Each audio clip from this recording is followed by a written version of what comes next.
Hello friends, I welcome you all in one more knowledgeable interesting video. Today in this video we will going to discuss about a very interesting amendment proposed in Finance Bill 2022 in section 194 IA. Yes. Section 194 IA is a TDS section, a section relating to TDS, that is tax deduction at source.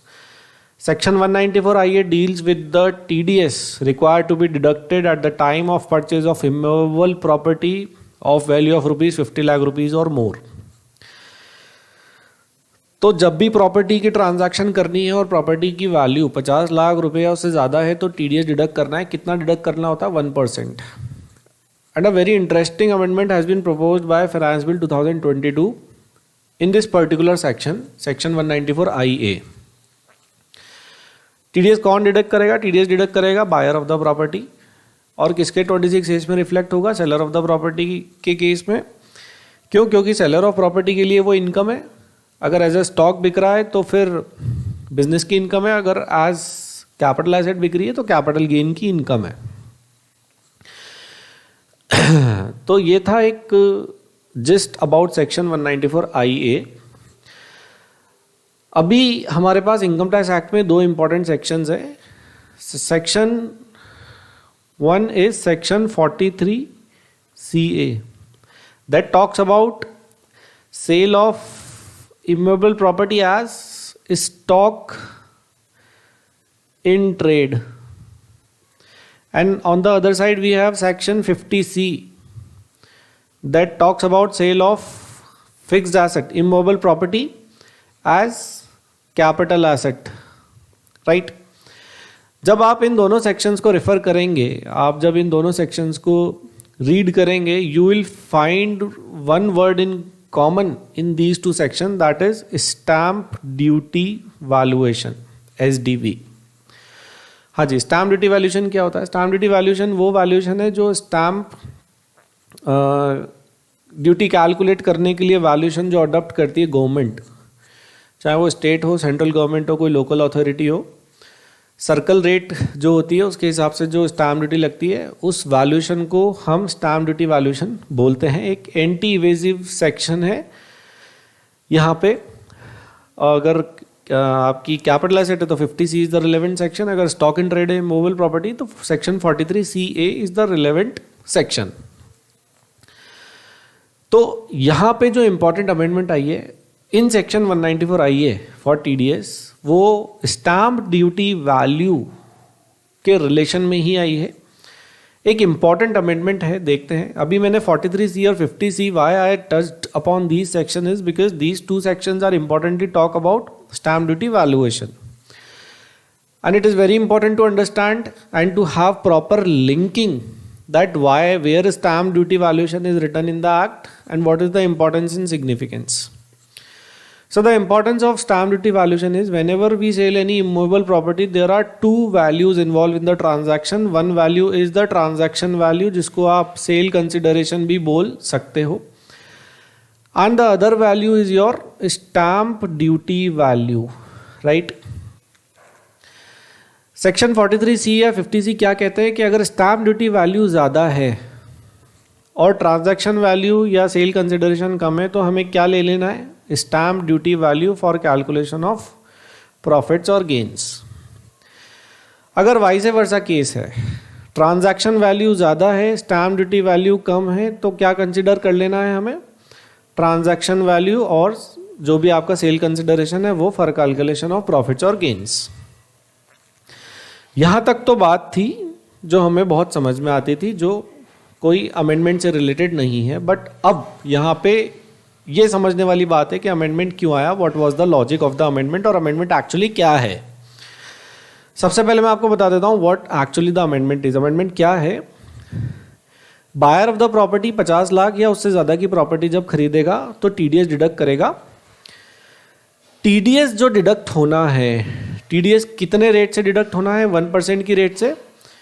तो जो TDS deduct होना है at the rate of 1%, वहाँ पे जो है वो एक क्वेश्चनेबल एस्पेक्ट था कि साहब ये टीडीएस डिडक्ट कौन सी वैल्यू पे करें.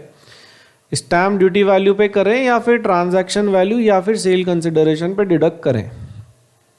It was a big question. जहां पे सेल कंसिडरेशन के लिए प्रॉफिट और गेन जो सेलर है वो डिक्लेयर कर रहा है according to the stamp duty value. क्यों? क्योंकि as per provision of section 50C आपको वही टेकअप करनी है value for calculation of capital gains. But जो टीडीएस का सेक्शन है वो बात करता है ट्रांजैक्शन वैल्यू या फिर कंसिडरेशन की, तो एक्चुअल में टीडीएस डिडक्ट हो रहा था इस वैल्यू पे, राइट। तो जब सेलर का 26A हम रिफर करेंगे, when we refer 26A of the seller, तो वहां पे जो सेल कंसिडरेशन है which is taken up for calculation of capital gain और प्रॉफिट्स, तो वहां पे वो प्रॉपर वैल्यू जो है 26A में रिफ्लेक्ट नहीं हो रही थी। इसलिए फाइनेंस बिल 2022 में ये अमेंडमेंट प्रपोज की गई कि अगर स्टैम्प ड्यूटी वैल्यू ज़्यादा है ट्रांजैक्शन वैल्यू से, तो जो टीडीएस डिडक्ट होगा सेक्शन 194IA में, वो डिडक्ट होगा by considering the value as stamp duty value. मतलब आपको जो टीडीएस डिडक्ट करना है सेक्शन 194IA में, अगर स्टैम्प ड्यूटी वैल्यू ज़्यादा है ट्रांजैक्शन वैल्यू से, तो आप टीडीएस डिडक्ट करेंगे स्टैम्प ड्यूटी वैल्यू के हिसाब से, राइट, ना कि ट्रांजैक्शन वैल्यू या सेल कंसिडरेशन के हिसाब से। एक एग्जांपल से समझते हैं। Transaction value and stamp duty value. मान लीजिए ट्रांजैक्शन वैल्यू है 55 लाख और स्टैम्प ड्यूटी वैल्यू है आपकी 65 लाख, राइट।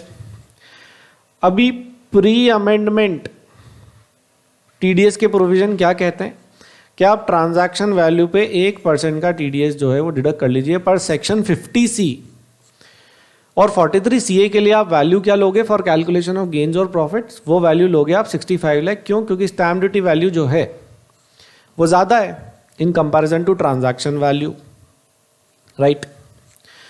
अभी पोस्ट अमेंडमेंट की हम बात करें, post amendment proposed in the finance bill 2022, तो यहां पे टीडीएस ट्रांजैक्शन वैल्यू के हिसाब से डिडक्ट नहीं होगा। किसके हिसाब से डिडक्ट होगा? स्टैम्प ड्यूटी वैल्यू के हिसाब से, और 1% इस वैल्यू के हिसाब से आपको टीडीएस डिडक्ट करना है। तो आपका टीडीएस कितना आता है? Approximate 65,000 rupees. और प्री अमेंडमेंट के हिसाब से आपका टीडीएस कितना आता है? 55,000 रुपीज। तो 10,000 रुपीज का डिफरेंस है। और गेन कैलकुलेट करने के लिए वैल्यू ये पिक हो रही है, पर टीडीएस के लिए हम वैल्यू ये पिक कर रहे हैं। तो there was some gap in the earlier provision, so to bring in more clarity and to, though it is anti-tax evasive section, so to bring in more better reporting systems and to have proper mapping of the transactions, especially relating to immovable property, जहाँ पे tax evasion की possibility थोड़ी ज़्यादा रहती है, तो department ने ये अमेंडमेंट प्रपोज की है कि अगर टीडीएस डिडक्ट करना है और स्टैम्प ड्यूटी वैल्यू जो है वो ट्रांजैक्शन वैल्यू से ज़्यादा है, तो आप स्टैम्प ड्यूटी वैल्यू को टेकअप करके उस पर टीडीएस डिडक्ट कर लेंगे, right. So this is the amendment explain with the help of an example. अभी अफेक्टिव डेट क्या है? कब से अफेक्टिव होने वाली है? एप्लीकेबिलिटी डेट एप्लीकेबल होने वाली है 1 अप्रैल 2022 से। This is the effective date for applicability of the amendment. 1 अप्रैल 2022 से जब भी टीडीएस इमोबल प्रॉपर्टी पे डिडक्ट होगा, तो स्टैम्प ड्यूटी वैल्यूएशन के अकॉर्डिंग जो है वो डिडक्ट आपको उस पर टीडीएस कर देना है, राइट। अब ट्रांजिटरी प्रोविजंस भी समझ लेते हैं कि साहब ऐसी भी जो सिचुएशन हो सकती है कि मैंने मार्च के महीने में, मार्च 2022 में मैंने कुछ अमाउंट पे कर दिया हो और ये एकदम से ये अमेंडमेंट आ गई, तो अब मैं कौन सी वैल्यू कंसिडर करूँ? स्टैम्प ड्यूटी वैल्यू कंसिडर करूँ या फिर ट्रांजैक्शन वैल्यू कंसिडर करूँ? या फिर ये भी हो सकता है कि अकॉर्डिंग टू ट्रांजैक्शन वैल्यू आपके ऊपर 194IA एप्लीकेबल नहीं था, बट स्टैम्प ड्यूटी वैल्यू के अकॉर्डिंग आपके ऊपर सेक्शन 194IA एप्लीकेबल हो जाता है। क्यों? क्योंकि स्टैम्प ड्यूटी वैल्यू ज़्यादा है। तो उन सब केसेस में क्या करना है उसको भी समझ लेते हैं with the help of an example. Transaction value and stamp duty value, right.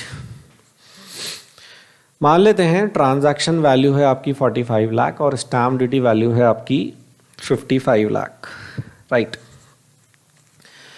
अब प्री अमेंडमेंट सिचुएशन अपन देखें तो यहां पे कौन सी वैल्यू कंसिडर करते हैं अपन, ट्रांजैक्शन वैल्यू जो कि 50 लाख रुपए से कम है, तो यहां पे टीडीएस कंप्लाई करने की रिक्वायरमेंट आपको नहीं है। पोस्ट अमेंडमेंट पोजीशन अपन देखें तो कौन सी वैल्यू कंसिडर करनी है, स्टैम्प ड्यूटी वैल्यू, क्यों, क्योंकि ट्रांजैक्शन वैल्यू से ज़्यादा है, तो यहाँ पे आपको टीडीएस कंप्लाई जो है वो करना रहेगा। अब ऐसा भी हो सकता है कि in the month of March 2022 आपने 10 लाख रुपीज़ का पेमेंट कर दिया था, आपने टीडीएस कंप्लाई नहीं किया, 194 आई में टीडीएस डिडक्ट आपने नहीं किया। क्यों?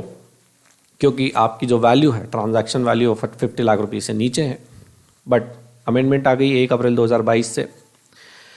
अब आपको टीडीएस कंप्लाई करना है, क्यों? क्योंकि 50 लाख से ऊपर की स्टैम्प ड्यूटी वैल्यू है, राइट। तो अभी आपको क्या करना है, जब भी आप नेक्स्ट पेमेंट करेंगे तो वो अमेंडेड प्रोविजंस के हिसाब से करेंगे, तो वहाँ पे आपको टीडीएस जो है वो कंप्लाई कर देना है पूरी 55 लाख रुपीज़ की वैल्यू पे। अगर आप अप्रैल 22 ऑनवर्ड्स कोई भी पेमेंट करते हैं तो यहाँ पे 55 लाख रुपीज़ के हिसाब से 1% आपको 55,000 टीडीएस डिडक्ट करके जो है वो पे आपको कर देना है, राइट। एक और एग्जांपल से समझते हैं ट्रांजिटरी प्रोविजन। एग्जांपल जहाँ पे दोनों वैल्यूज़ 50 लाख रुपीज़ से ज़्यादा हैं, ये हो गया आपका सेल कंसिडरेशन या फिर ट्रांजैक्शन वैल्यू, और ये होगी आपकी स्टैम्प ड्यूटी वैल्यू। ये मान लीजिए 50 लाख है और ये है 65 लाख्स। जब आप प्री अमेंडमेंट की बात करते हैं तो आपने टीडीएस कितना डिडक्ट करना था, 55K। पोस्ट अमेंडमेंट की बात आती है, राइट, तो आपने टीडीएस कितना डिडक्ट करना था, 65K, राइट। अब प्री अमेंडमेंट के टाइम पे आपने 10 लाख रुपीज़ पे भी कर दिया और उस पर 10K का टीडीएस भी डिडक्ट कर दिया। तो पोस्ट अमेंडमेंट के टाइम पे जो आपका बैलेंस अमाउंट है, राइट, वो है कितना, इन दोनों को कंपेयर कर लीजिए आप, राइट। 65 लाख और 10 लाख मतलब बचा कितना, 55 लाख, राइट। तो यहाँ पे आपको कितना और टीडीएस कंप्लाई करना है, 55K, राइट।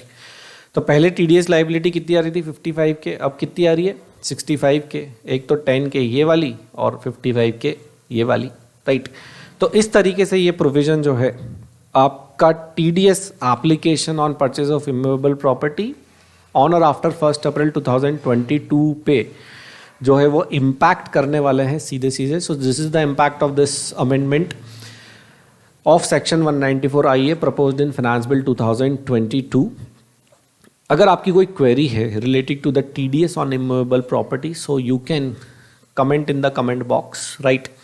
अगर आपको वीडियो पसंद आए तो प्लीज़ वीडियो को लाइक ज़रूर करें, चैनल सब्सक्राइब नहीं किया है तो चैनल को भी सब्सक्राइब कर लें, and we will keep coming with lot many educational, knowledgeable, informative videos like this. Thank you. Thanks a lot. Bye.